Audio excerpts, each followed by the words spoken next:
Note پر تھا، بات یہ ہے کہ دیکھیں زمین کے اندر یا پوری کائنات کے اندر صرف تعمیر کا عمل جاری نہیں ہے، تخریب کا عمل بھی جاری ہے۔ لہٰذا تعمیر و تخریب دونوں اللہ تعالیٰ کی قدرت کی نشانیاں ہیں۔ بہت ساری چیزیں ختم ہوتی جا رہی ہیں، بہت ساری چیزیں بڑھتی جا رہی ہیں۔ کائنات اپنے حجم کے اعتبار سے وَإِنَّا لَمُوسِعُونَ وہ بہرحال بڑھتی جا رہی ہیں، لیکن ان میں سے جتنی چیزیں تبدیل ہو رہی ہیں، کہیں پہ سردیاں زیادہ ہو رہی ہیں، کہیں پہ گرمیاں زیادہ ہو رہی ہیں، سردی بڑھ رہی ہے، گرمی کم ہو رہی ہے، گرمی زیادہ ہو رہی ہے، سردی کم ہو رہی ہے۔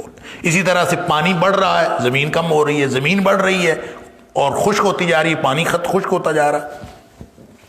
یہ مختلف قسم کے جو مظاہر فطرت ہیں وہ آپ کو نظر آئیں گے، اور یہ ساری کی ساری اللہ تعالیٰ کی قدرت کی نشانیاں ہیں۔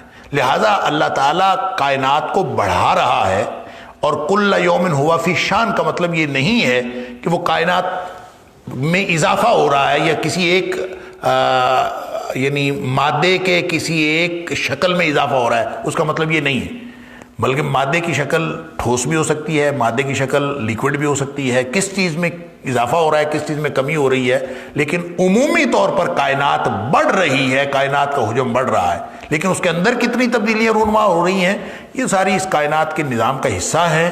اور اس کا مطلب یہ ہرگز نہیں ہے کہ زمین کم ہوتی زمین ختم ہو جائے گی، البتہ یہ نہ یہ کہ پانی کم ہوتا ختم ہو جائے گا۔ کائنات اپنے حجم کے اعتبار سے تو بڑھ رہی ہے، البتہ اس کے اندر کسی چیز کی کمی، کسی چیز کی زیادتی، کسی کی تخریب، کسی کی تعمیر یہ اللہ کے حکم سے جاری رہتی ہے۔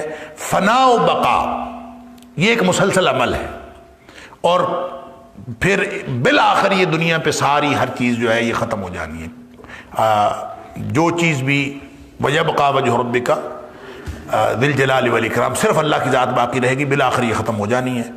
تو کل من علیہا فان کا یہی معنی ہے۔ تو باقی رہی بات یہ کہ اس کے اندر تبدیلیاں کیا ہو رہی ہیں، کس میں کمی ہے کس میں زیادتی ہے، اس کو معلوم ہے۔ چیزیں ہو رہی ہیں، کم بھی ہو رہی ہیں، زیادہ بھی ہو رہی ہیں، اس کا مطلب یہ نہیں ہے کہ جس میں کمی ہونا شروع ہو گئی وہ کم ہوتی ختم ہو جائے گی، ایسا بھی نہیں۔ بالآخر تو سب نے ختم ہونا ہے، لیکن کیسے یہ اللہ جانتا ہے، ہم اس کے بارے میں کوئی حتمی رائے قائم نہیں کر سکتے۔ البتہ فنا و بقا اور تشکیل و تخریب یا تعمیر و تخریب اس کا عمل پوری کائنات کے اندر جاری ہے۔ چیزیں بنتی بھی ہیں، ٹوٹتی بھی ہیں، پھر بنتی ہیں، پھر ٹوٹتی ہیں۔ یہ جو تخریب و تعمیر کا عمل ہے یہ کائنات کا حصہ ہے، اور اس کائنات کی اس وسعت پذیر کائنات کا حصہ ہے، یہی اس کا معنی ہے۔ واللہ